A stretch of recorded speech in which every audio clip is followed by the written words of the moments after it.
dengan saya ini yang ketiga gitu ya, di hari yang keempat begitu. Sebenarnya melanjutkan kemarin atau tadi yang disampaikan oleh Mas Angga ya, tetapi ini mungkin lebih sulit begitu, lebih sulit karena terkait dengan aturan.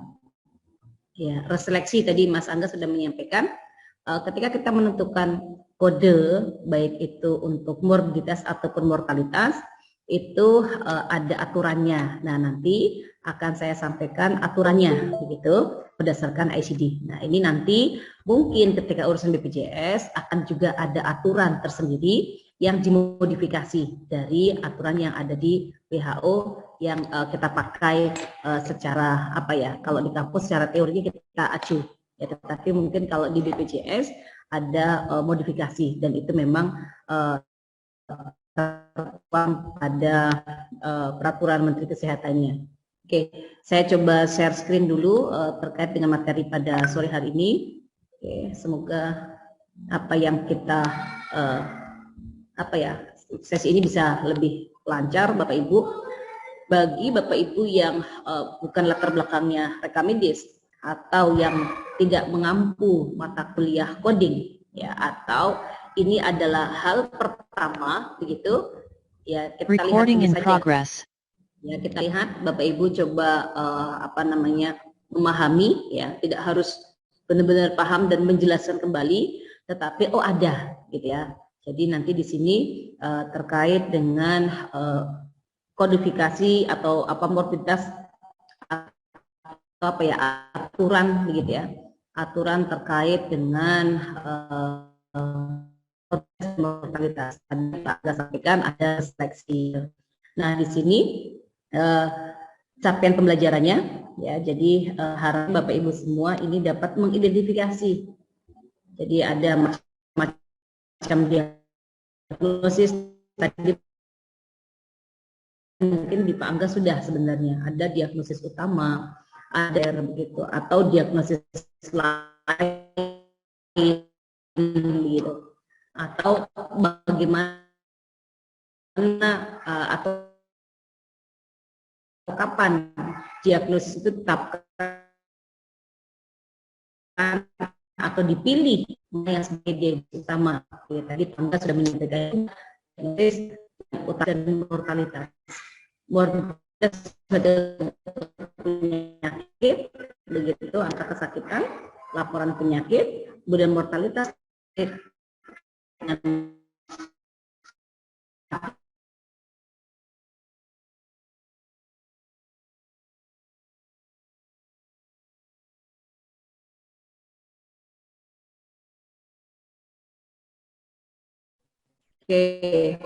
mohon maaf, aduh saya khawatir lagi nih kalau kayak gitu. Saya coba Bapak Ibu saya matikan video. Tapi kemarin kalau pakai Google Meet Zoom nyaman, aman kok, ini kok berulah lagi. Jadi mohon siap-siap juga Mbak Marlinnya jika saya bolak-balik trouble, Mbak Marlin bisa cari filenya dulu Mbak Marlin. Oke, jadi ya sebenarnya saya sudah sinyal sudah oke sebenarnya. Oke, jadi Bapak Ibu nanti bisa membedakan mana morbiditas dan mana mortalitas. Oke, kemudian selanjutnya Bapak Ibu juga bisa membedakan aturan penetapan diagnosis utama, lakukan reseleksi diagnosis utama. Kemudian mereseleksi U-code, tadi Pak Aga sudah menyampaikan ada underlying cause of death atau penyebab kematian gitu ya. Nanti hanya itu bagaimana kita menetapkan diagnosis utama atau reseleksi diagnosis utama jika sudah ada diagnosis gitu ya, dan atau kita menetapkan aturan atau menetapkan penyebab utama kematian. Oke.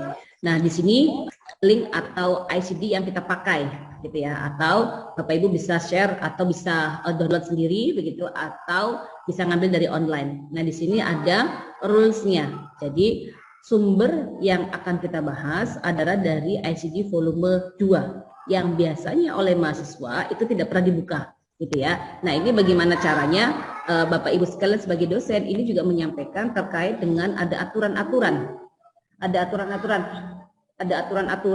yang harus disampaikan begitu terkait dengan bagaimana penetapan kondisi utama, ya, aturan coding diagnosis utama ataupun kematian.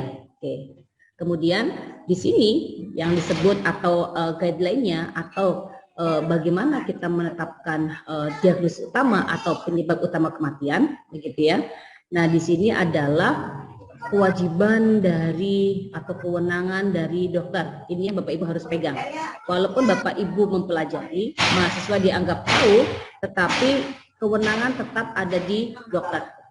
Kewenangan tetap ada di dokter, ya. Kemudian jika ada yang belum sesuai atau menurut Bapak Ibu perlu dikonfirmasi, maka harus dilakukan konfirmasi kepada dokter yang bersangkutan. Begitu. Sedangkan coder hanya melakukan penetapan kode. Begitu Bapak Ibu ya. Jadi di sini tetap balik lagi kewenangan penetapannya adalah dokter. Oke. Nah, nanti ketika ada komunikasi maka harus jalan juga komunikasi efektifnya. Oke. Nah, di sini kemudian apabila ditemukan rekam medis yang berisi penulisan yang tidak konsisten, begitu, atau salah dalam penetapan kondisi utama, Bapak Ibu ya, wah ini kalau dari ICD ini belum sesuai atau nggak tepat nih, maka kembalikan ke dokternya untuk klarifikasi.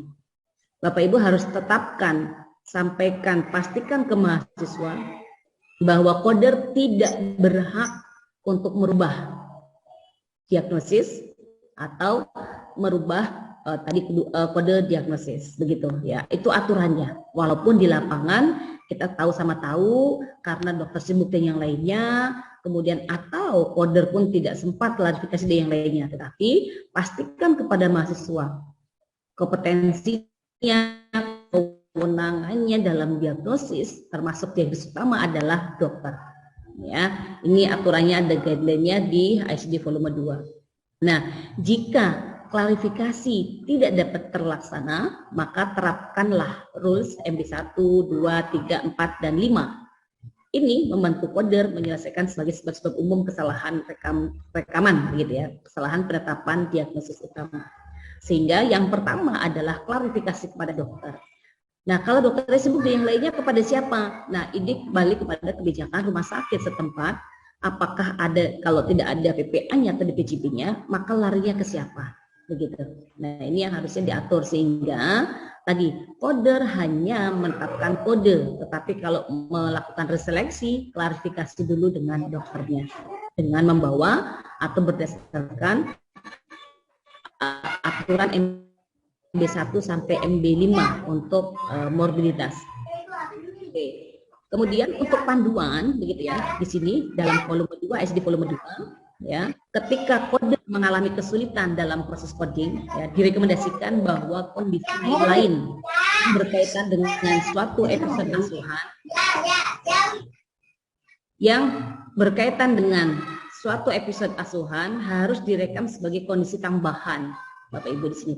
Nah, berarti Bapak Ibu harus bisa menentukan mana diagnosis utama, mana diagnosis lain. Begitu ya di sini ya. Nah, ketika ada kondisi lain-lain dalam satu episode asuhan atau episode pelayanan atau perawatan atau pelayanan rawat inap misalnya, harus direkam sebagai kondisi tambahan sebagai kondisi atau terhadap kondisi utama. Ya, tetapi jika pada penyebabnya tunggal, ya, nah di sini karena informasi tersebut dapat membantu penentuan ketepatan pilihan kode ICD yang benar bagi kondisi utama. Oke, nah nanti kita akan lihat bagaimana, kemudian bagaimana cara memaknai atau memahaminya. Nah, ini perlu menjadi perhatian para coder dalam hal ini artinya Bapak Ibu, nah harus ditekankan bahwa atas pengetahuan dari yang bersangkutan. Nah di sini kata kuncinya. Karena tadi kewenangannya adalah dokter. Ini memang ada kebijakan kesepakatan silahkan, tetapi prinsipnya tidak boleh diubah ya oleh coder. Oke.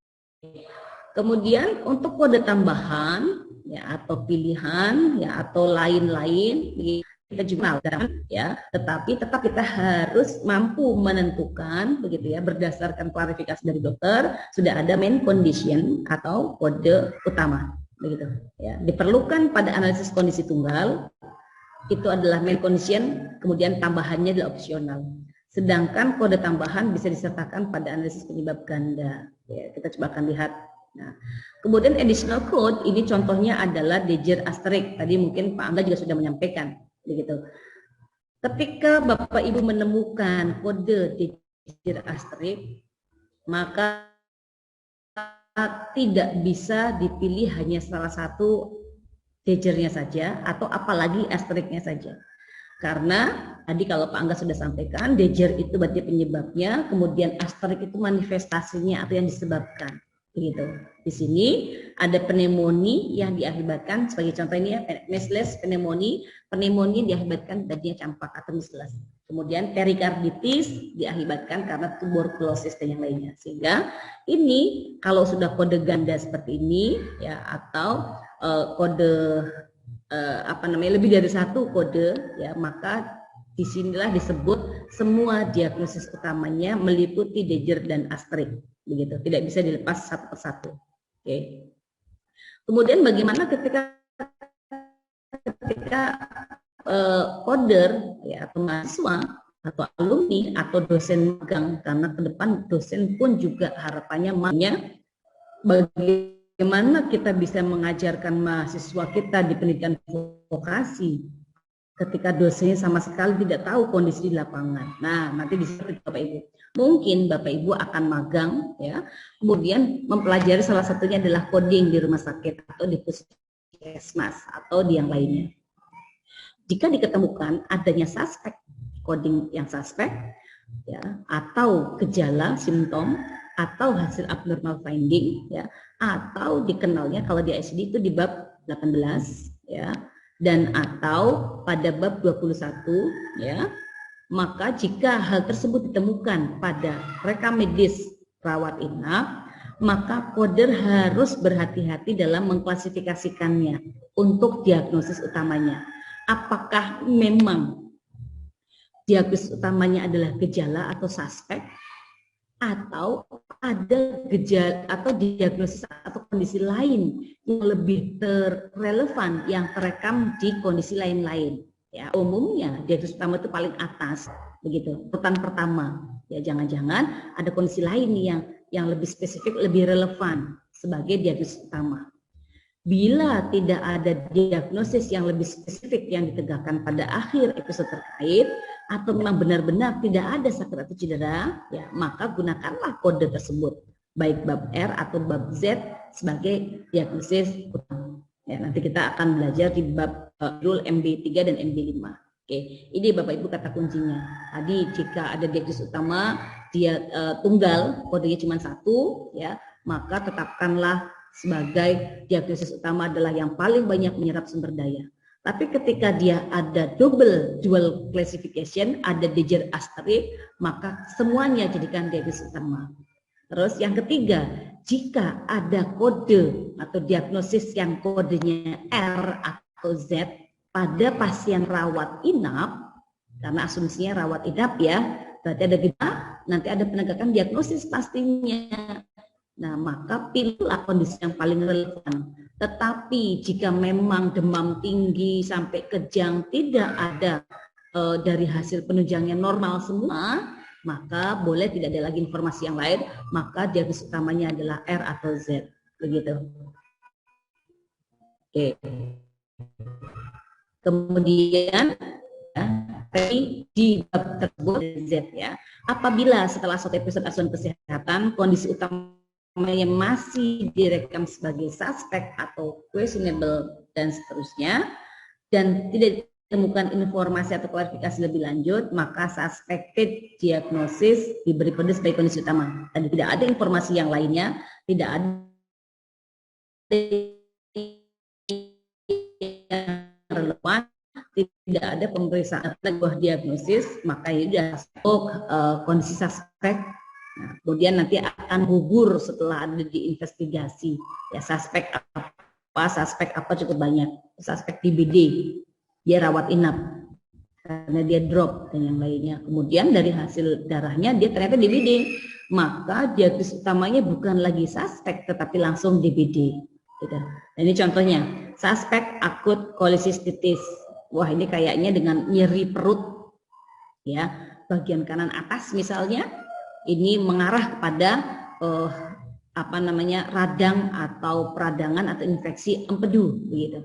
Kemudian dilakukan rawat inap dan pemeriksaan USG misalnya. Ternyata ya dari hasil USG begitu pemeriksaan penunjang lainnya ternyata terbukti bahwa pasien tersebutlah acute kolesistitis. Maka diagnosis utamanya berubah dari diagnosis masuknya suspek ya kolesistitis, tetapi diagnosis akhirnya atau pulangnya menjadi acute kolesistitis. Begitu Bapak Ibu ya. Kemudian contoh lain, ketika dia masuknya hanya untuk investigasi dari suspek malignan neoplasma observik uteri, begitu.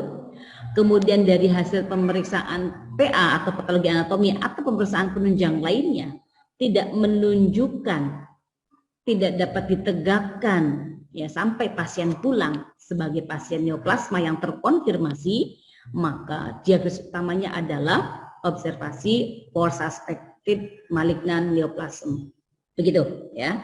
Oke, nah ini contoh selanjutnya rule out myocarditis infarction ya, tidak ada nih informasi penunjangnya yang mengarah kepada gagal daripada otot jantung, maka berilah kode observasi gitu, kodenya Z. Severe epistaxis, tidak ada prosedur atau investigasi lainnya gitu ya, maka berilah kode epistaxis atau mimisan di sini ya. Padahal mimisan itu masih R, masih gejala. Walaupun dia masuknya emergensi, tetapi hanya pedoman atau pelayanannya hanya untuk mengatasi pendarahan hidungnya saja, belum jelas apa penyebabnya, maka dia ketika sampai pulang lagi tidak ada pemeriksaan penunjang, tidak diperlukan lagi, maka ya tetap R, begitu ya. Jadi yang atau Bapak Ibu ketika menemukan ada multiple condition, ya kondisinya ganda, multiple fraktur, multiple karsinoma, nah, gitu ya. Dan di situ tidak ada kondisi tunggal yang predominan, ya, maka multiple tersebutlah digunakan sebagai kode utama. Sedangkan kode tambahan lain-lain yang opsional boleh ditambahkan sebagai kondisi lain-lain atau diagnosis sekunder. Nah, sini contohnya ya, untuk yang ini cara menyandi coding ya, atau coding atau coding ya, coder orangnya atau pengodean ya, jika ada HIV, cedera, sequel of infection, ini umumnya kadang ya itu dalam multiple gitu ya. Oke, kita coba sekarang kepada aturannya, reseleksi kode utama morbiditas. Ya. Nah, di sini aturan umumnya dulu Bapak Ibu. Aturan umumnya hanya dokter berwenang menentukan kondisi utama pasien.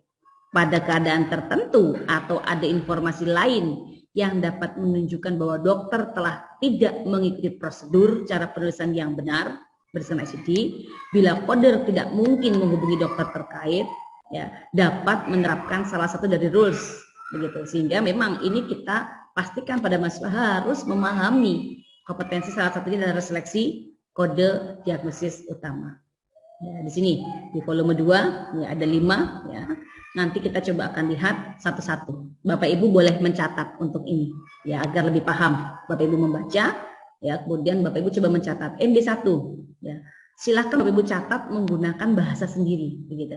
Oke, tetapi paham, karena nanti saya juga akan menggunakan pemahaman saya, tidak harus plek dengan kalimat ini. Di rule MB1, jika Bapak Ibu menemukan ya rekaman diagnosis pada pelayanan pasien, di sana terekam atau tercatat kondisi minor direkam sebagai kondisi utama, sedangkan ada kondisi yang lebih bermakna atau relevan direkam sebagai kondisi lain, gitu ya, maka ya, nah lebih bermakna atau relevan ini kenapa? Bapak Ibu bisa mencari mana yang paling banyak menyerap sumber daya dari kondisi yang terdiagnosis. Kondisi utama adalah kondisi yang relevan bagi perawatan yang terjadi dan jenis spesialis yang mengasuh. Bapak Ibu lihat adakah pelayanan penunjang di sana, siapakah spesialisnya, dokter spesialis apa yang menangani, ya, atau ada hasil lab apa begitu ya, atau hasil penunjang yang lainnya, ya. Jadi atau ada tindakan operasi begitu, ya. Maka pilihlah kondisi yang relevan sebagai kondisi utama. Ini Bapak Ibu kunci dulu. Jika kondisi minor terekam sebagai kondisi utama, tetapi ada kondisi atau diagnosis yang lebih relevan, maka pilihlah kondisi yang lebih relevan atau yang bermakna tadi sebagai diagnosis utama. Ya, nah ini contoh gampangnya mudahnya begini, dispepsi, ini diagnosis. Tetapi tercatat juga dispepsi kan cuma sebah perutnya nggak enak begitu ya, kembung, kemudian sebah, agak perih mualas, nggak enak, nggak nyaman, dispepsi ya. Kemudian ada kondisi lain, acute appendicitis. Waduh, ini ada akut appendicitis, usus buntu nih, akut. Kemudian ada juga akut abdominal pain, dia nyeri akut nih, hebat nih. Ya ternyata karena sebenarnya mungkin appendicitis gitu ya. Kemudian dilakukan prosedur atau operasi appendektomi dengan spesialisnya bedah digestif. Nah, kenapa kita gunakan ya appendektomi dan akut ya appendicitis ini sebagai diagnosis utama? Karena apa Bapak Ibu? Tindakan appendektomi itu tidak mungkin untuk dispepsi, tetapi sangat relevan, bermakna, terkait karena acute appendicitis. Sehingga yang lebih bermakna, lebih relevan bukan dispepsi tapi acute appendicitis. Begitu ya. Sehingga reseleksilah yang awalnya dispepsi dirubah menjadi acute appendicitis sebagai diagnosis utama. Ini terlihat dari mana? Dari kan loh prosedurnya appendektomi dan spesialisnya bedah digestif. Oh, itu sangat relevan. Ya, ini yang B1. Oke. Kemudian contoh lainnya, acute sinusitis. Kondisi lain-lainnya ada HCA endocervix, hipertensi, lama dirawatnya 3 minggu. Apakah sinusitis harus dirawat 3 minggu? Apakah akut sinusitis dilakukan tindakan total histerektomi dan spesialisnya ginekologi? Tidak. Sehingga Bapak Ibu ketika menemukan ini pastikan konfirmasi ke dokternya. Dokter mohon konfirmasi apakah memang benar diagnosis utamanya adalah acute sinusitis, bukankah CA cervix? Karena di sini adalah total histerektomi tindakannya. Histerektomi itu tindakan pengangkatan rahim, operasi angkat rahim. Kemudian spesialisnya ginekologi, begitu ya. Sehingga carilah diagnosis yang paling banyak menyerap sumber daya karena dilakukan histerektomi atau paling relevan, begitu. Sehingga di sini kodenya berubah. Ya, karena ada total histerektomi, pasti itu terkait dengan CA endocervix, bukan akut sinusitis. Sehingga reseleksilah menjadi CA endocervix. Oke, itu contoh yang kedua. Contoh yang ketiga, terekam kondisi utamanya sebagai rheumatoid arthritis. Ya, asam urat ya, itu paling mudahnya ya. Kemudian kondisi lainnya DM, ada strangulated femoral hernia. Ya, ini ada bagian dari usus yang dia turun ya dari posisinya. Oke, kalau umumnya laki-laki. Kemudian dia arteriosklerosis. Ya, lama dirawatnya 2 minggu, ada tindakan apa di situ? Herniorrhapy. Dilakukan pembedahan apakah rheumatoid arthritis sebagai herniorrhapy ya. Oke. Bapak Ibu bisa dibantu apa penyebabnya, kenapa kita menetapkan strangulated femoral hernia? Ada yang bisa membantu, silakan. Kenapa kita rubah tidak rheumatoid arthritis, bukan DM, tetapi strangulated femoral hernia? Karena tindakannya herniorrhapy mungkin, Bu. Oke, ya. Tindakan herniorrhapy. Betul. Karena tindakannya herniorrhapy, maka kita cari mana sih diagnosis herniorrhapy? Pasti karena adanya hernia, gitu ya. Terjadi hernia, maka herniorrhapy. Maka diagnosis utamanya dilakukan reseleksi, gitu ya. Oke, contoh lain, congestive heart failure. Ya, kondisi lainnya fraktur neck femur due to fall from bed during hospitalization. 4 minggu nih. Dia congestive heart failure. Kemudian jatuh dari tempat tidur tuh sampai akhirnya ada fraktur. Tindakannya internal fixation of fracture. Ya, ini kan jelas nih karena ada tindakan internal fixation of fracture, maka diagnosis utamanya carilah yang fraktur, gitu. Apalagi di sini transfer bedah ortopedi untuk frakturnya, spesialisnya adalah ortopedi, ya, sehingga nyambung nih. Diagnosis utamanya adalah fraktur leher femur. Oke, ini semoga bisa dipahami untuk MB1. Jika ada kondisi minor yang terekam sebagai diagnosis utama, sedangkan ada kondisi yang lebih relevan terekam pada kondisi lain, maka pilihlah, lakukanlah reseleksi kondisi yang lebih relevan tersebut. Oke, itu dipegang untuk MB1. Kemudian kita lanjut MB2. MB2, ya, beberapa kondisi direkam sebagai kondisi utama, berarti tidak ada kondisi lain Bapak Ibu. Kalau tadi MB1 ada kondisi utama, ada kondisi lain. Kalau di MB2 beberapa kondisi direkam sebagai kondisi utama, tidak ada kondisi lain. Begitu. Ya, beberapa kondisi tidak bisa digabung untuk dikode bersama. Ya, karena ada apa?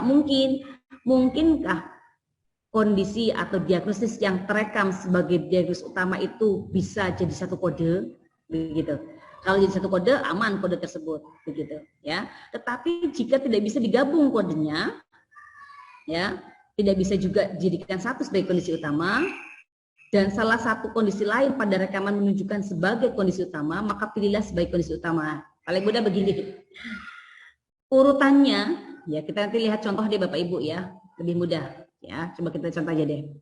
Di sini, osteoporosis, candida, bronchopneumonia, rematisme. Tidak ada kondisi lain.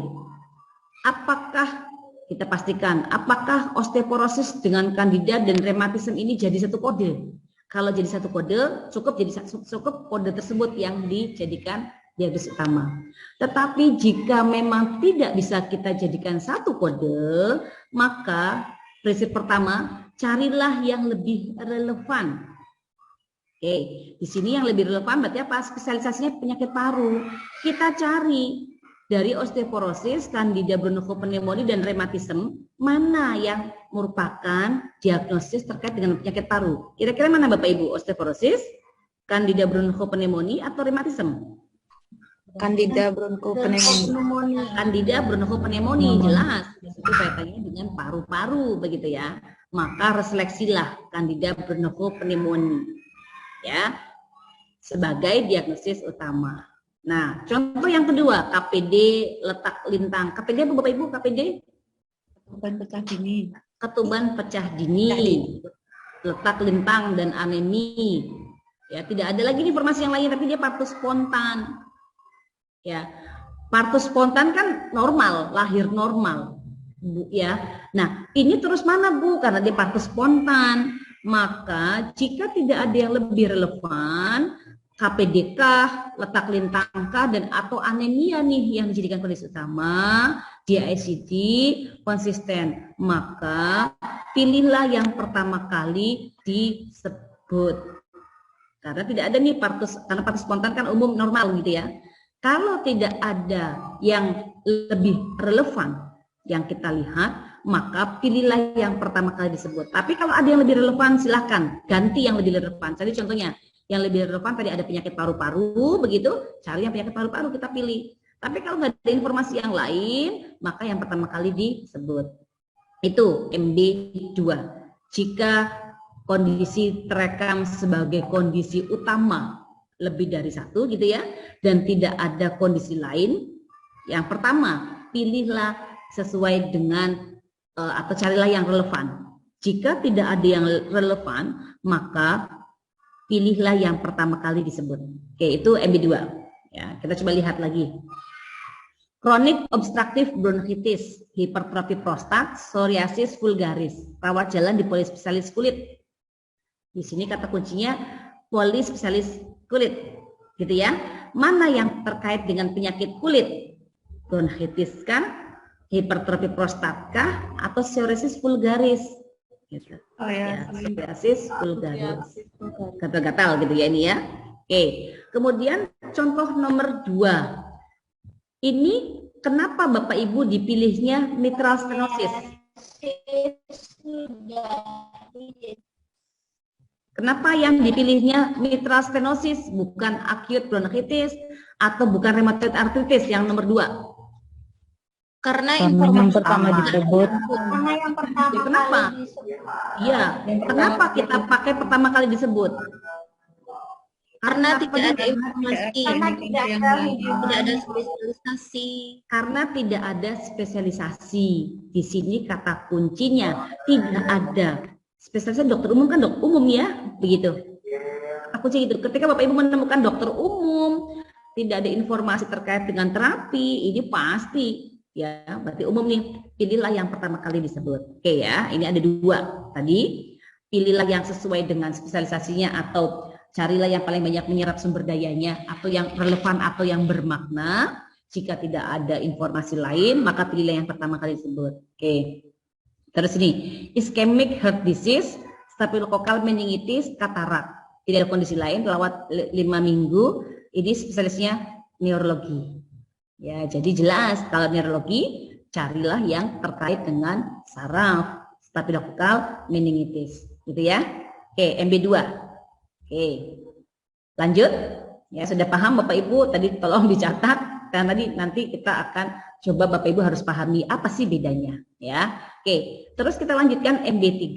Jika kondisi yang terekam dalam rekam medis sebagai kondisi utamanya adalah menggambarkan suatu gejala yang timbul akibat suatu diagnosis atau kondisi yang ditangani. Paling mudahnya jika terekamnya pertama itu yang disebutkan adalah gejala, gitu Bapak Ibu. Ya, gejala berarti kodenya R. Bapak Ibu nggak tahu nih ini gejala atau tidak, kode dulu. Ya, karena kita bukan dokter misalnya. Kita nggak hafal mana gejala mana diagnosis, dikode dulu. Coba cari di ICD-nya, dia kode berapa. Jika yang terekam sebagai gejala, ya, maka sama pertama tadi, pilihlah mana yang paling relevan. Seleksilah kondisi yang paling relevan sebagai kondisi utama. Ya, jadi bedanya dengan MB1 apa tadi? MB1 itu yang terekamnya kondisi minor, dia kode diagnosis, bukan R, bukan Z. Tetapi kalau MB3, dia kodenya adalah R atau Z. Sehingga ini mirip dengan MB1, tetapi tadi bedanya dia diagnosis. Kalau di MB1, tapi kalau di MB3 adalah gejala. Oke, ya ini contohnya. Hematemesis, Bu, ini nggak tahu saya apakah diagnosis atau gejala. Dikode dulu. Ya, kodenya adalah R. Kemudian di kondisi utamanya hematemesis, ya, muntah darah. Kemudian ada kondisi lain yang terekam varises esophagus. Oh, wajar dia muntah darahnya karena ada varises esophagus, ya, pecahnya pembuluh darah di esophagus sehingga dia sampai muntah darah. Ternyata dia juga ada sirosis hepatis. Oh, wajar juga sirosis, rusaknya hati, ya, kematian sel pada hati mengakibatkan terjadi varises, mengakibatkan terjadinya muntah darah. Ya, kemudian spesialisasinya adalah dalam dikonsultasikan ke bedah. Oke. Di sini kenapa tidak hematemesis? Ya, karena hematemesis adalah R. Kenapa tidak sirosis hepatis? Ya. Ternyata di sini kodenya jadi 1. Varises esophagus pada sirosis hepatis. Dalam spesialisnya ternyata disebut kode Bapak Ibu, sehingga adalah yang paling relevan. Jadi kenapa ini jabu jadi 1? Karena varises esophagusnya karena sirosis. Ya, Bapak Ibu bisa lihat lagi, apa iya? Dilihat dari mana Bu Nur kok bisa dengan yakin varises esophagus itu adalah dari akibat sirosis? Kita lihat dari kode, balik lagi, kita kode. Kalau kode Dejernya itu adalah di sirosis hepatis, ya. Kemudian varises esophagusnya ini adalah ternyata asterik. Tadi yang di Pak Angga mungkin sudah dijelaskan, asterik itu manifestasi atau diakibatkan dari Dejer, begitu. Sehingga ini adalah dual code atau multiple code, maka kodelah semua sebagai diagnosis utama. Oke, itu ya. Sehingga rule out atau keluarkanlah atau lakukan seleksi jika kondisi utamanya adalah kode R. Oke, contoh lain, ketika dia koma juga R ya. Kemudian ada IHD, ischemic heart disease, ada otosklerosis, ada IDDM. Apa IDDM? Bapak Ibu? IDDM, ada yang tahu? DM-nya jelas, diabetes mellitus. insulin dependent diabetes mellitus, gitu ya. Jadi dia DM yang tergantung pada insulin, ya. Di sini ada aturan, asuhan, arahan, gitu ya. Spesialisnya endokrinologi, mengatur terapi insulin. Jelas, carilah yang paling relevan untuk pengaturan terapi insulin, bukan komanya, tetapi IDDM-nya. Nah, ternyata komanya itu diakibatkan oleh DM atau kita sebut itu komplikasi, Bapak Ibu. Sehingga kodenya jadi 1. E10 itu untuk IDDM-nya, kemudian titik 0 itu komplikasi dari DM yang mengakibatkan pasien tersebut koma. Sehingga kodenya adalah E10.0. Ya. Contoh yang lain, kondisi utamanya acute abdominal pain, ya, nyeri perut hebat. Nah, itu kan nyeri perutnya kenapa? Nggak tahu. Ternyata ada kondisi lain apendisitis. Wah, ya jelas itu. Apalagi tindakannya cito. Ya, cito itu emergensi, bahaya, segera langsung dioperasi apendisitis. Kenapa? Karena pasien mengeluh acute abdominal pain. Gitu. Ternyata apendisitis. Seleksi lah. Bukan kepada acute abdominal pain-nya, tapi apendisitisnya. Ya, oke. Di sini, oke. Kemudian febris konvulsi tadi, ya, dia demam tinggi sampai dengan kejang. Kondisi lainnya anemi. Tidak ada informasi terkait dengan terapi, nah, Bapak Ibu, ya. Di sini Bapak Ibu kuncinya konsisten rule atau morbiditas, ya. Jika tidak ada informasi terkait dengan terapi, gitu ya, ya, maka terimalah, tentukanlah, tetapkanlah febris konvulsi sebagai kondisi utama. Ya, jika tidak bisa menerapkan MB3 karena kondisi yang pertama febris konvulsi tersebut tidak mempresentasikan simptom dari sebutan kondisi yang lain. Karena anemia itu kan tidak diakibatkan atau anemi karena febris konvulsi kan tidak ada, ya. Sehingga di sini jika anemi dan tidak ada terapinya dan anemi ini atau febris ini bukan karena anemia, begitu. Maka kenapa sih yang disebut adalah febris konvulsi? Oke, itu MB3. Jika diagnosis yang terekam sebagai kondisi utama, sedangkan ada kondisi lain yang lebih relevan, maka pilihlah kondisi lain yang lebih relevan. Tetapi jika tidak ada relevansinya, balik lagi, pilihlah yang pertama kali disebut. Oke. Kemudian MB4, spesialisasi atau spesialisitas. Bila diagnosis yang terekam sebagai kondisi utama adalah istilah yang umum, dan ada istilah lain yang lebih spesifik yang memberikan informasi lebih tepat tentang lokasi tubuh atau sifat dasar suatu kondisi, maka reseleksilah kondisi terakhir sebagai kondisi utama. Ya, spesialisasi di sini ada yang terekam sebagai istilah umum, tetapi di tempat lain, di kondisi lain ada yang lebih spesifik. Pilihlah yang lebih spesifik. Oke, contoh yang pertama, CVA, cerebrovascular accident. Kondisi lainnya stroke. Bapak Ibu paling mudah, CVA itu kalau di kode nggak ada. Kenapa? Karena dia blok. Nah, tadi mungkin Pak Angga sudah jelasin, ada blok, ada kode kategori 3 karakter. Ya, stroke tersebut merupakan bagian dari CVA. Ya, oke. Maka pilihlah stroke-nya ini. Ya, oke. Stroke dan cerebral hemorrhage bagian dari blok CVA.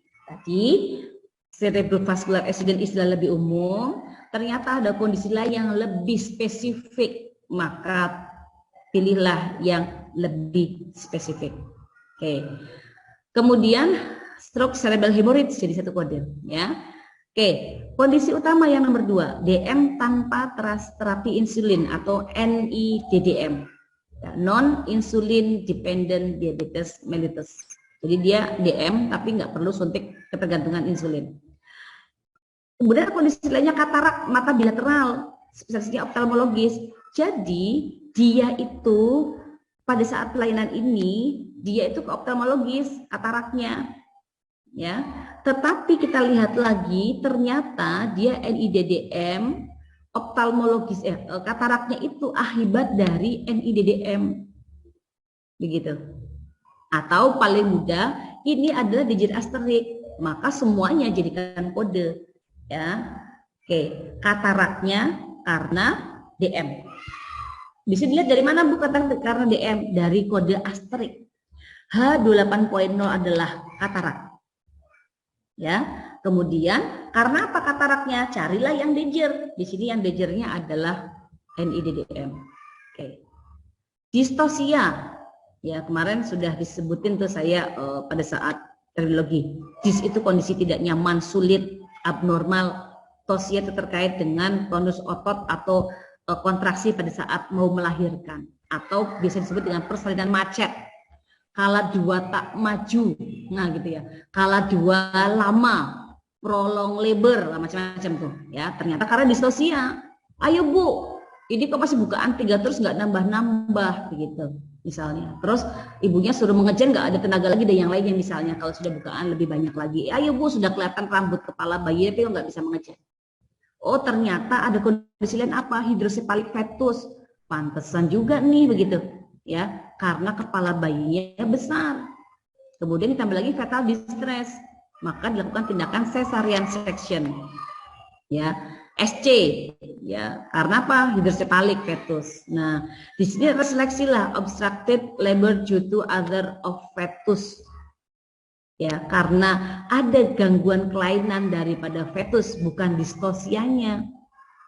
Gagal lahirnya ternyata karena hidrosefalik fetusnya. Begitu, nggak mungkin bisa melewati panggul ibu. Ya, di sini jelas nih fetal distress juga nih, ya mungkin kelamaan misalnya. Persalinan lama, persalinan kala 2 tak maju, prolong labor dan yang lain-lainnya. Maka pilihlah obstructed labor due to other of fetus. Nanti ada tindakan O82 untuk SC-nya. Ya, nah di sini juga harus dijelaskan. Nanti kalau untuk menentukan kode apa SC-nya. Nah tadi mungkin Pak Angga sudah jelaskan tadi. Ketika menentukan pasien partus, ya, maka atau diagnosis utama pada pasien partus, maka carilah sebagai diagnosis utamanya adalah penyulit. Bapak Ibu, penyulitnya apa? Gitu. Sebagai diagnosis utamanya, kemudian baru penyulit yang pertama, kemudian baru method of delivery-nya. Sesarkah, normalkah, dan yang lainnya. Ya nanti baru outcome delivery. Gitu ya, khusus untuk bab 15.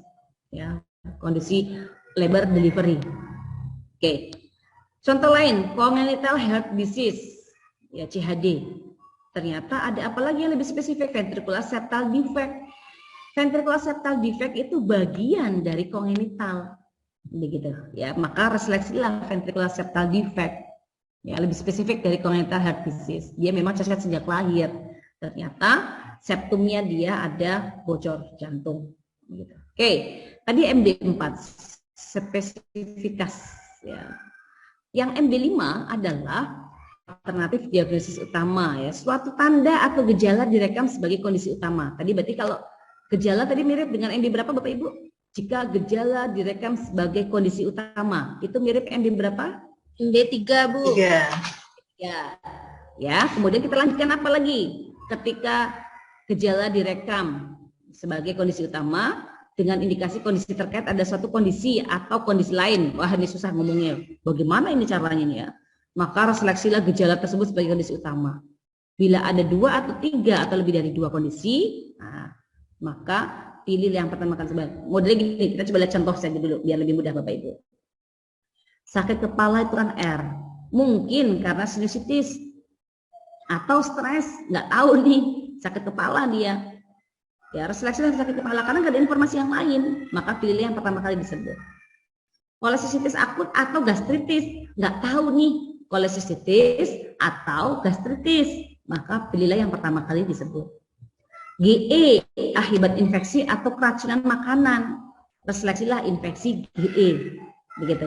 Jadi kalau dilihat ya dari susunan pertamanya adalah gejala itu seperti MB3, tetapi tidak ada kondisi lain seperti MB2 gitu ya. Karena ini miripnya gitu, seperti MB3 karena kondisi R atau MB2 karena tidak ada kondisi lain, maka pilihlah yang pertama kali disebut gitu.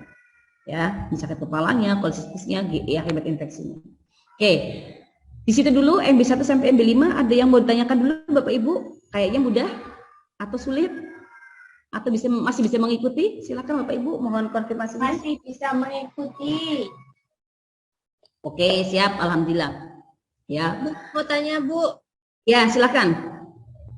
mengenai MB1. Di MB1 itu harus selalu ada spesialisasi atau apa namanya keterangan atau bagaimana ya Bu Nur? Ya, untuk menetapkan mana yang paling relevan atau yang paling menyerap sumber daya, itu Bapak Ibu bisa cari spesialisnya. Spesialisnya mana? Satu yang pertama. Ya, atau yang kedua adalah tindakan. Gitu. Tidak harus ada spesialisasinya. Misalnya dokter umum tapi dia juga dirujuk ada tindakan. Nah, carilah ya tindakannya atau prosedurnya. Atau hasil penunjangnya, hasil labnya, kemudian hasil PA-nya begitu. Ya, yang mana yang paling mendukung dari pelayanan penunjang untuk penegakan diagnosis. Begitu, bisa dari spesialisasinya, bisa juga dari tindakan, bisa juga dari hasil penunjang. Tidak harus ketiganya ada, tetapi ketika salah satunya ada, itu kita bisa anggap dia paling relevan dibandingkan yang lainnya. Begitu Bu Riza. Begitu? Iya Bu, jadi saya lihat dari MB1 sampai MB5 tadi, misalnya di MB5 tidak selalu ada spesialisasi tindakan atau keterangan lain. Tapi di MB1 saya lihat contohnya yang Ibu paparkan tadi, semuanya ada spesialisasi gitu Bu. Jadi apa namanya rangkuman saya, berarti di MB1 itu harus selalu ada spesialisasi gitu Bu Nur. Ya, asumsinya relevan itu kan pasti ada PPA atau dokter itu kan dispesialisasi gitu ya untuk melaksanakan tindakan atau dia memutuskan sebuah diagnosis utama itu pasti dia juga ada spesialisasinya, tidak mungkin dokter umum begitu Bu Riza gitu ya. Baik Bu Nur, ya. terima kasih Ya, oke, terus kalau kita bisa lanjutkan ada lagi Bapak Ibu sebelum kita ke MB mortalitas. Oke, 1, 2, 3 tidak ada. Oke, kita lanjut dulu ya. Tadi morbiditas. Kita kunci dulu ada MB1 sampai MB5. Kemudian itu pun satu semester sendiri kita belajar. Gitu ya. Kemudian ditambah lagi penentuan kode mortalitas. Ini pun satu semester juga. Tetapi Bapak Ibu di sini satu sesi. Wah, itu kan keren tuh. Ya. Oke, jadi yang mortalitas mungkin tidak terlalu jauh gitu ya, karena yang penting Bapak Ibu tahu dulu ada aturan-aturannya. Nah, di sini.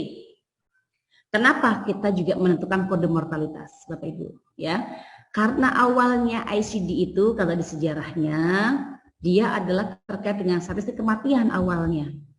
Ya, diperlukan juga ada sertifikat kematian. Ya, kalau misalnya untuk terkait dengan ahli waris, terkait dengan keterangan kematian, asuransi dan yang lain-lainnya dibutuhkan tidak hanya diagnosis penyakit, tetapi mana sertifikat kematiannya. Sehingga di sini dibutuhkan ya kompetensi daripada coder atau mahasiswa rekam medis atau MIK ini terkait dengan bagaimana dia mampu memahami ya menentukan ya terkait dengan kode mortalitas atau penyebab dasar kematian sampai dengan mampu membuat sertifikat kematian. Ya, paham dulu di sini. Karena apa? Orang yang membuat sertifikat penyebab kematian harus mengisi keterangan penyebab kematian dalam format sertifikat internasional. Nah, di sini baca seksi 4.1 volume 2. Bapak Ibu tadi yang di slide pertama saya, yang pertama itu adalah buku volume 2. Oke. Kalau di Indonesia disebutnya dengan FKPK, Formulir Keterangan Penyebab Kematian. Ya, FKPK, Sumber Data Utama Kematian. Pengisiannya oleh siapa? Balik lagi dokter. Ya, tetapi rekam medis harus tahu karena dia akan menentukan kodenya. Dokter kan hanya menentukan diagnosis.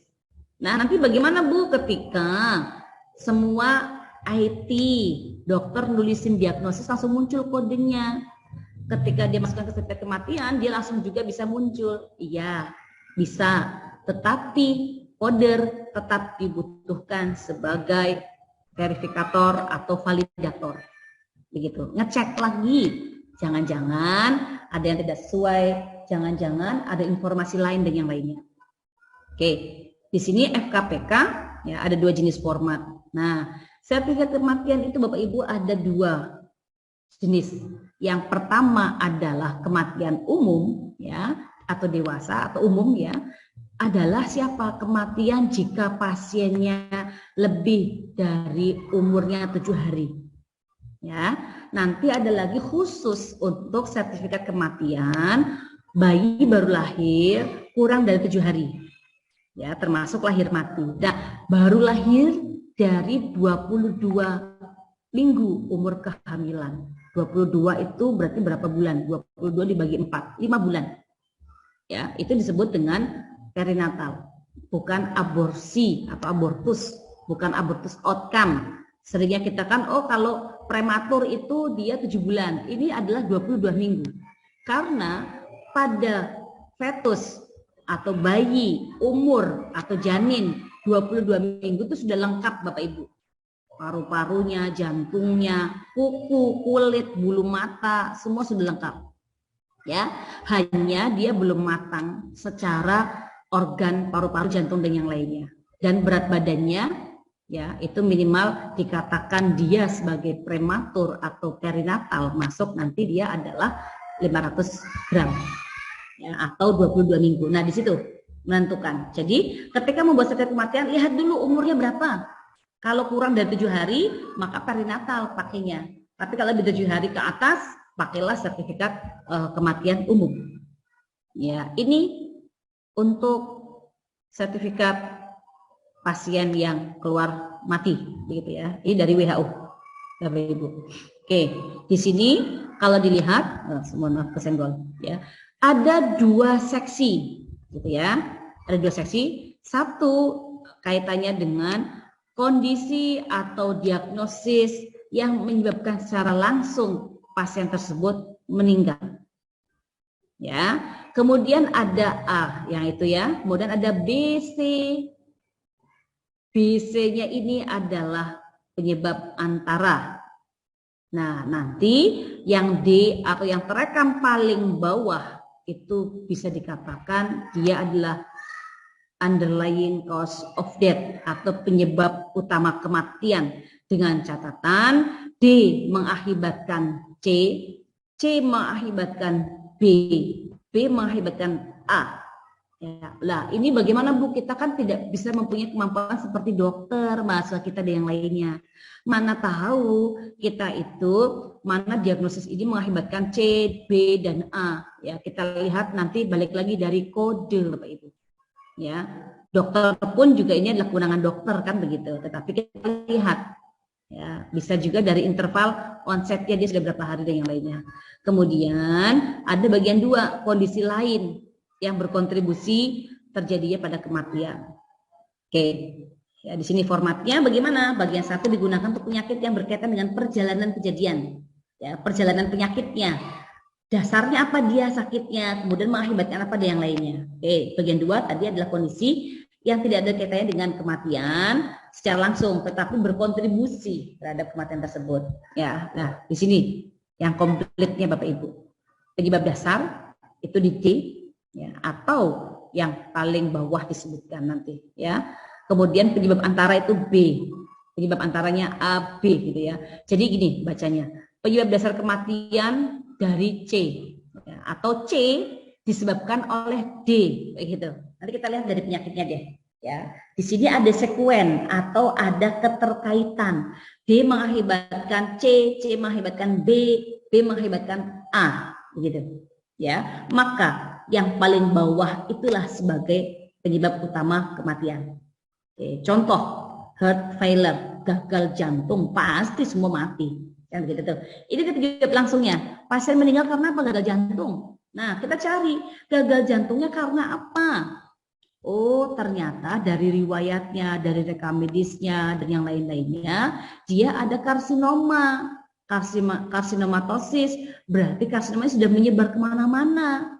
Nah, apa nih dari awalnya apa karsinomanya? Oh, ternyata dia karsinoma of colon, karsinoma usus. Kemudian dia menyebar, kemudian dia gagal jantung. Ya, ada DM di sini.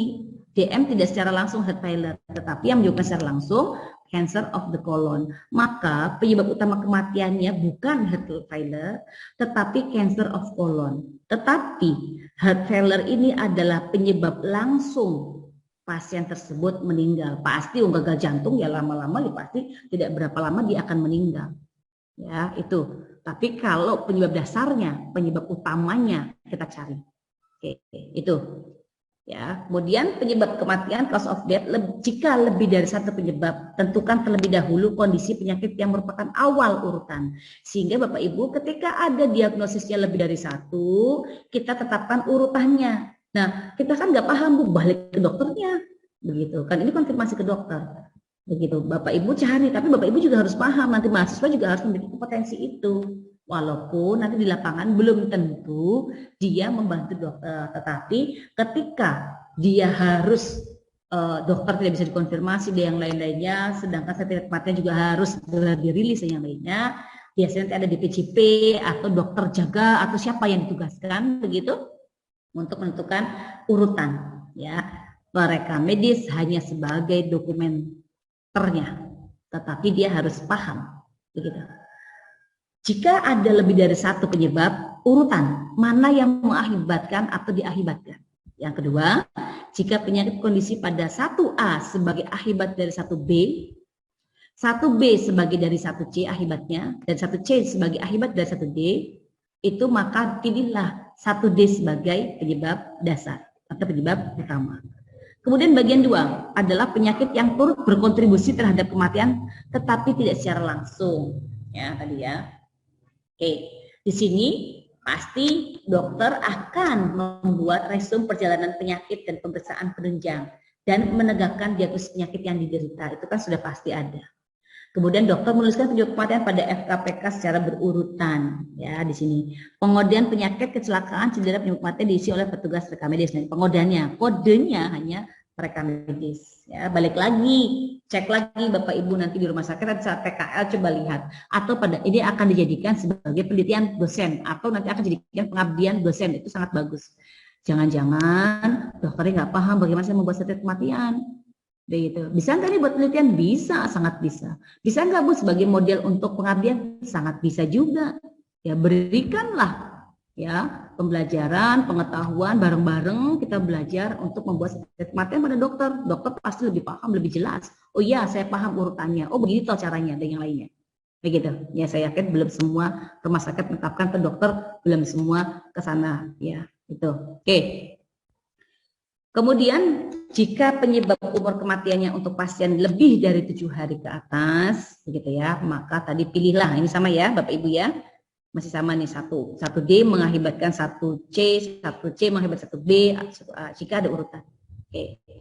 Nah ini untuk contoh Bapak Ibu, ada acute or chronic renal, ya. Kemudian chronic renal failure, dia gagal ginjal. Ya, ternyata gagal ginjalnya karena apa? Dia sudah 12 hari nih gagal ginjalnya, gagal ginjalnya betul ya. Kemudian ternyata dia memiliki penyakit diabetes glomerulonefritis radang pada glomerular dan pada ginjal. Ya sudah 1 tahun. Ya. Kemudian ternyata glomerulonefritisnya ini dia awalnya karena punya DM, nefropati. Ya, sudah komplikasi DM-nya ke ginjal 10 tahun. Nah, Bapak Ibu bisa dilihat dari onsetnya. Mana yang paling lama, itulah sebagai urutan penyebabnya. DM mengakibatkan ya komplikasi pada ginjal sehingga mengakibatkan glomerulonefritis sehingga mengakibatkan gagal ginjal. Pasien meninggal secara langsung apa gagal ginjal? Pasti meninggal lama-lama juga gagal ginjal kok. Ya, karena apa? Ternyata penyebab utamanya adalah DM tipe 2. Nah, ada kondisi pada bagian 2-nya dia fraktur femur. Ya, artinya 1 bulan ini kan nggak ada kaitannya nih dengan akut chronic renal failure begitu. Ini ya Bapak Ibu ya, dilihat dari onset. Yang masalahnya Indonesia atau dokumentasi rekam medis kita, apakah kita itu secara lengkap begitu ya? Jangan-jangan pasiennya nggak pernah datang ke situ, tetapi tiba-tiba dia gagal ginjal, dia langsung datang ke rumah sakit terus meninggal. Tidak ada informasi lain begitu. Maka galilah ya melalui keluarga pasien dan yang lainnya. Nah ini yang jadi masalah. Apakah memang terdokumentasi? Kalau terdokumentasi sangat bagus di rekam medisnya. Ya urutannya bisa jelas terlihat. Oke. Tadi onset atau selang waktu ya. Dihitung dari kapan? Dari terjadinya penyakit sampai meninggal. Oke, kalau waktu disediakan adalah tahun, bulan, hari, dan jam. Ya, ini. Kemudian definisi penyebab dasar kematian. Penyakit ya, atau cedera sebagai awal perjalanan penyakit sampai menuju kematian. Atau kondisi kecelakaan atau kekerasan yang mengakibatkan dia kematian. Nah ini yang jadi kondisi utama. Ya. Jika hanya ada satu diagnosis yang menyebabkan kematian, maka pilihlah atau tulislah dia sebagai atau yang disebut pada 1A. Ya. Oke. Nah, di sini ada juga catatan untuk kesepakatan ditulis 1D kan. Tadi U-code itu yang terekam paling bawah di bagian 1. Begitu. Tulisannya di situ. Jika ada 2 kondisi atau lebih, ya maka lihat. Kalau ada urutan, tuliskan 1A, B, C, D di seksi 1. Jika tidak ada secara langsung, ya nanti bisa tuliskan di yang seksi 2, gitu. Ya. Tapi tadi sepakatan memang tulis di 1D, gitu ya. Kalau ada, kalau tidak ya paling bawah. Oke. Untuk mentabulasi dan membuat laporan, tentukan kode penyebab dasar kematian, ya, underlying cause of death atau U-code, ya atau UCOD. Nah, mahasiswa itu seringnya gitu, U-code. Ya.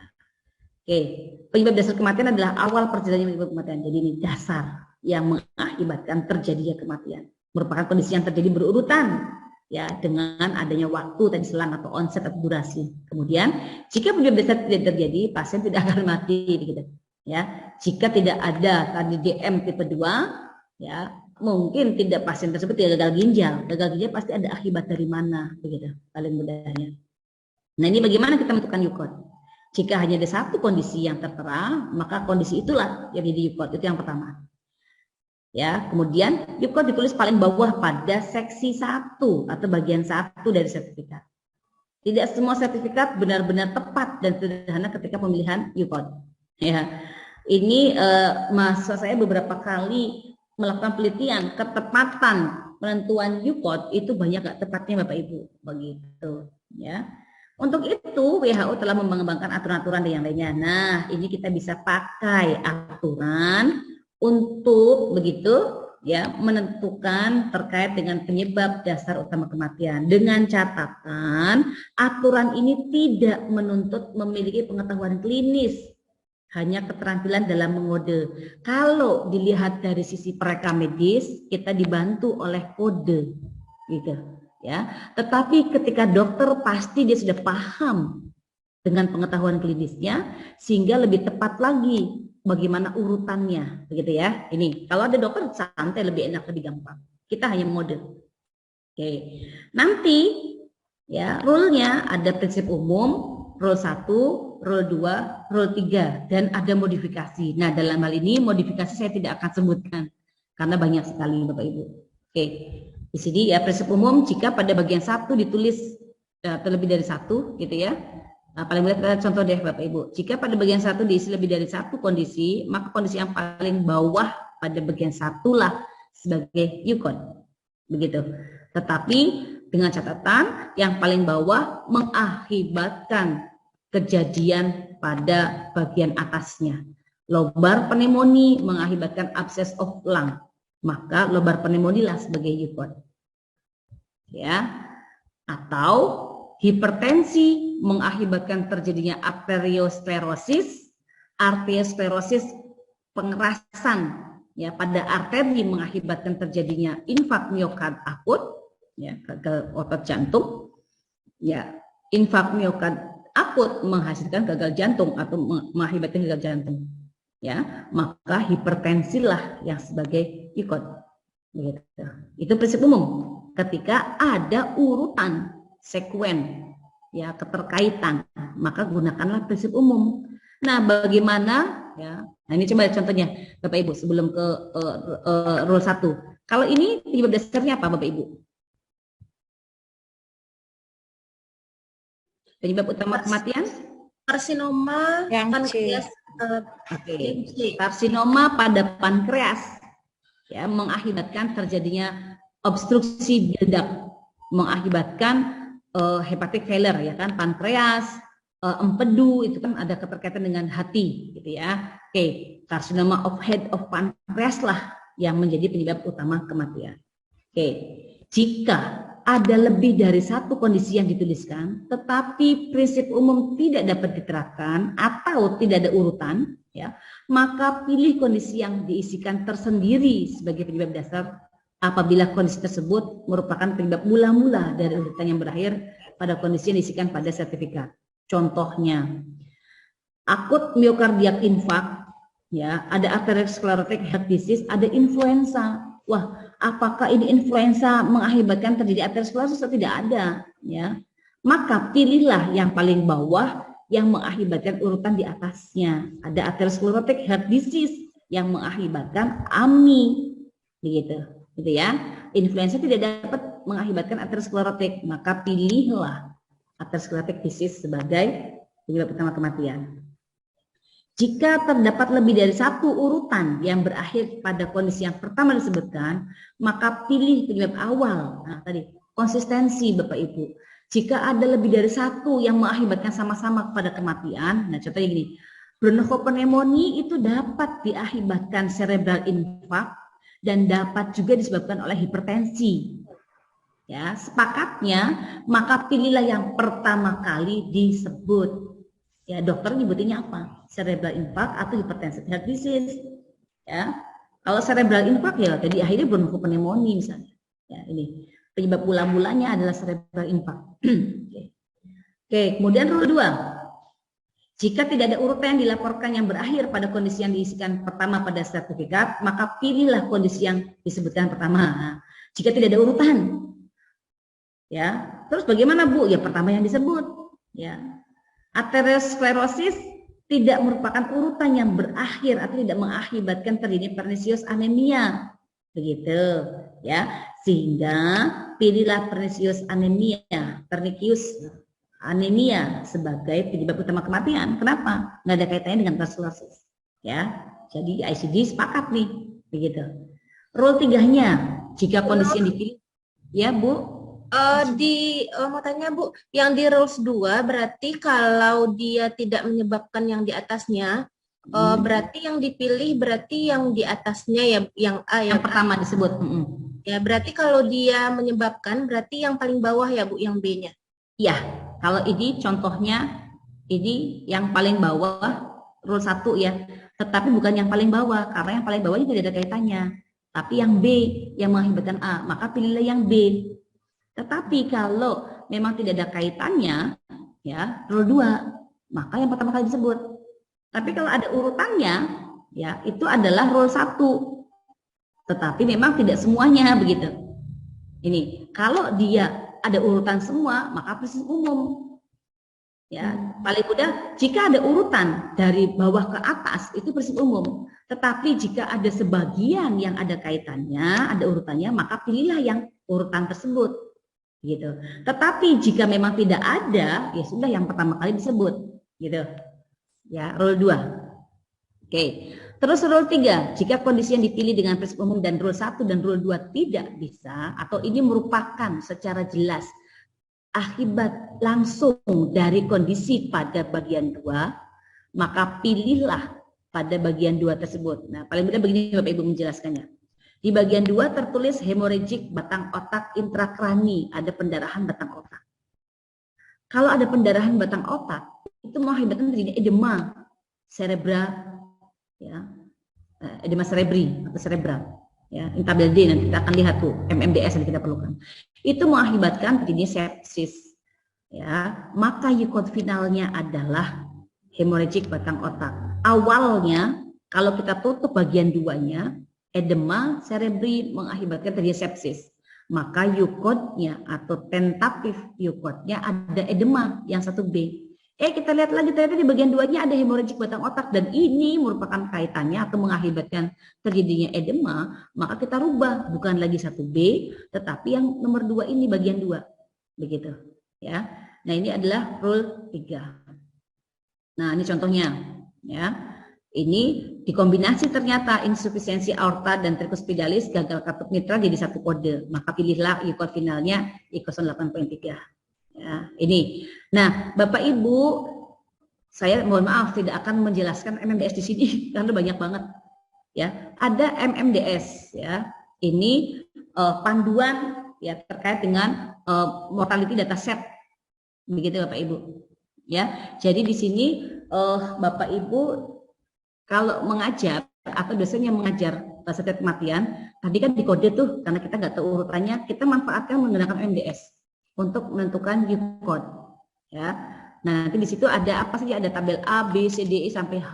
Wah, di sini nanti tabel A untuk apa, B apa dan yang lainnya. Di sini Bapak Ibu ada dulu MMDS. Ya, nah ini kalau Pak Rano ini jadi pelatihan sendiri nih untuk sertifikat kematian, berapa hari pelatihan Bapak Ibu. Nah ini bisa nggak nih kita jadikan pelatihan dosen? Oh sangat bisa. Bisa nggak kita juga pelatihan lagi untuk dokter sebagai pengabdian kita? Sangat bisa. Bisa nggak kita ngadain untuk refreshing bagi Formiki misalnya, PMIK? Sangat bisa, gitu ya.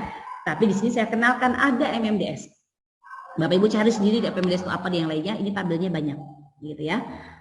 Mana menentukan kausal atau urutan dari MMDS dari tabel D, ya. Kemudian oh ini bisa prinsip umum, ini rule 1 dan yang lainnya ada di MMDS, begitu Bapak Ibu, ya. Jadi bukan berarti PMIK pintar paham terkait dengan urutan, tetapi dia terbantu oleh MMDS. Oke, ada tabel modifikasi dan yang lainnya. Nah, selain prinsip umum, rule 1, rule 2, rule 3, ada modifikasi rule A sampai dengan F. Wah, ini juga saya tidak sampaikan. Ya, termasuk bagaimana menentukan tentatif U-code sampai dengan final U-code. Nah, ini ada sendiri Bapak Ibu. Ya, yang jelas di sini Bapak Ibu harus paham. Oh, ternyata ada rule morbiditas dan rule mortalitas, gitu ya. Nah, ini sinonim dan akronim dan singkatan yang biasa dipakai di MMDS. Oke, ya Bapak Ibu, ada dulu. Tetapi di sini slide terakhir saya belajar sepanjang hayat Bapak Ibu. Ya, di sini pun saya juga MMDS tidak langsung paham. Ya, tadi harus bolak-balik. Kita juga belajar lagi, refresh lagi dan yang lainnya. Sehingga memang kita perlu nih kegiatan seperti ini. Dosen rekam medis harus tahu apa sih pekerjaannya di rekam medis. Ya, harus tahu apa saja yang harus dicapai oleh mahasiswanya agar diterima oleh masyarakat. Harus tahu kompetensi apa saja ketika kita ngajar agar mahasiswa sesuai dengan kompetensi PMIK, tapi dosennya nggak tahu ya kan aneh. Begitu ya, sehingga salah satunya upayanya adalah melakukan pelatihan seperti ini. Pasti sangat kurang pasti. Ya, nah nanti ini yang harapannya bisa Bapak Ibu manfaatkan bersama-sama. Ayo kita coba pendalaman atau pemahaman terkait dengan satu saja rule of morbiditas misalnya bareng-bareng, kan itu sangat mudah. Satu kompetensi bisa tercapai. Kemudian mortalitas dan yang lainnya atau sertifikat kematian, kita coba buat sertifikat kematian dan yang lainnya. Oke, itu Bapak Ibu dari saya ya. Terima kasih, mohon maaf atas segala kekurangan. Monggo kalau ada yang mau menanyakan atau perlu kita diskusikan, saya persilahkan Bapak Ibu. Terima kasih atas apa ya kerjasamanya. Monggo bisa lanjut dengan diskusi Bapak Ibu. Atau tidak ada yang nanya? Bu Nur, mau tanya Bu. Nah, oke. Monggo Bu Riza. Di misalnya pada sertifikat kematian itu misalnya tidak ada misalnya ditulis onsetnya misalnya 1 bulan, 2 bulan begitu. Jadi sementara seorang perekam medis itu kan belum paham sepaham dokter terkait ini akibat dari apa, ini akibat dari apa, itu bagaimana ya Bu Nur menentukan penyebab dasar kematian? Ya. Tadi Bu pakai MMDS Bu. Pakai MMDS kita terbantu ya, kita kode dulu, nanti kita lihat di tabel D apakah ada urutan. Kalau tidak ada lagi, coba kita lihat lagi di tabel lainnya, begitu ya. Pakai MMDS tadi bisa dibantu Bapak Ibu ya. Ini Bu Riza ini backgroundnya apa? Rekam medis. Rekam medis padahal ya. Iya. Ya, cuma saya memang belum paham betul MDDS itu. MDDS, Medical Mortality Data System begitu ya. Iya, dulu waktu memang kuliah D3 itu memang diajarkan MD1 sampai 5, lalu aturan 1 2 3 sampai MDS memang nggak diajarkan gitu. Oh, itu. Ya itu mungkin dosennya juga belum paham benar gitu ya. Ya, gitulah Bu Nur. siswanya. Oh, maksudnya nggak diajarin juga karena dosennya nggak paham. Nah, bagaimana caranya? Ayo kita manfaatkan dengan forum akademiki tadi Bu, Bapak Ibu. Ayo bareng-bareng nih, ayo kapan itu boleh, monggo. Karena ini tidak mungkin dalam satu sesi di blok semua jadi satu begitu. Ini pusing juga nanti. Yang penting kita tahu dulu ada MMDS, kita tahu dulu ada MB1 sampai MB5. Kita tahu dulu ada prinsip umum, rule 1, rule 2, rule 3. Oh, ternyata ada modifikasi A, B, C, D, E, F begitu. Oke, itu ya Bu ya. Bareng-bareng nanti kita upgrade dosennya. Bagaimana kita bisa memastikan agar mahasiswa paham, kompeten kalau dosennya belum paham. Begitu ya. Oke. Ya, yang lain Bapak Ibu silakan.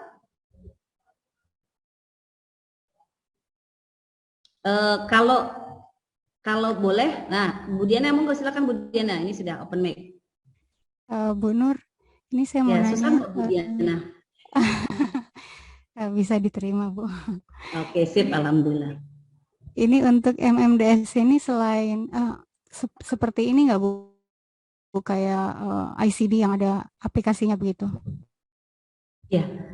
Kalau kemarin kami selama ini, kalau aplikasinya belum tahu, ya mungkin ada yang sudah ada, tetapi ada juga Iris. Nah, nanti kita coba akan share. Saya minta Mas Angga share juga ya di grup pelatihan Bapak Ibu ya MMDS. Kemudian ada aplikasi Iris. Iris itu Iris ya disebutnya. Itu juga langsung tinggal kita masukkan saja diagnosisnya, gitu, nanti ada urutan. Nanti dia langsung menetapkan diagnosis utama kematian. Tapi memang belum banyak dipakai begitu. Termasuk MMDS juga belum banyak juga kita menetapkan ke sana ya. Atau dengan Bapak Ibu bisa juga melihat analisis ketepatan UCOD ya publikasinya. Dilihat di situ masih banyak yang belum tepat. Nah, ini berarti ada peluang sangat besar bagi dosen sebenarnya. Ayo kita penelitian itu, ayo kita pelatihan itu, ayo kita pengabdian terkait dengan sertifikat kematian misalnya atau MMDS dan yang lainnya. Ya, saya yakin juga Formiki juga perlu upgrade juga nih PMIK-nya. Ayo kita bareng-bareng begitu. Itu ya Bu Diana ya. Jadi dia data sistem, data set begitu Bu Diana, rangkuman dari tabel A, B, C, D, E, F dan yang lainnya. Nanti kita lihat awalnya kita harus cek dulu apakah ada urutan, apakah kode yang kita tetapkan tersebut masuk dalam kategori tabel D. Ketika ada, oh berarti dia ada sekuen, maka prinsip umum dapat diterapkan. Ketika tidak dia ada dalam tabel D, maka kita harus cari di tabel E dan yang lainnya. Nah, itu ada sendiri bagaimana kita membaca atau menggunakan MMDS dan itu ribuan halaman. Ya, jadi semua diagnosis itu yang saya keren. Wah, kok keren ya orang bisa membuat seperti itu begitu.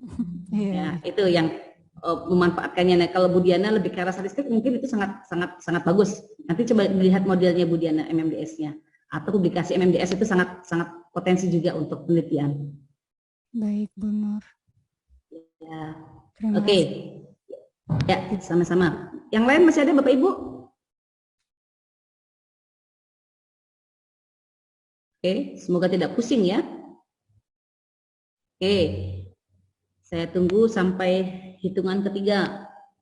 1. Bu Nur. Oh iya. Berarti untuk bahan MDDS, kode linkage itu ada di share kan Bu? Nanti kita coba minta Mas Angga. Ya, ya. Baik, Bu. Ya, oke. Begitu ya Bapak Ibu ya. Oke, 2. Oke, 3. Alhamdulillah. Tidak ada. Oke, mohon maaf tadi. Siapa? Langsung tanya. Halo. Mau tanya Bu Lilis? Nur mau bertanya. Silakan Bu. Ya, Bu Nur, misalnya hanya ada 2 diagnosa, jadi hanya ada 2 baris begitu di sertifikat medis penyebab kematian, berarti yang diisi berarti baris A dan B aja ya Bu? Iya, betul.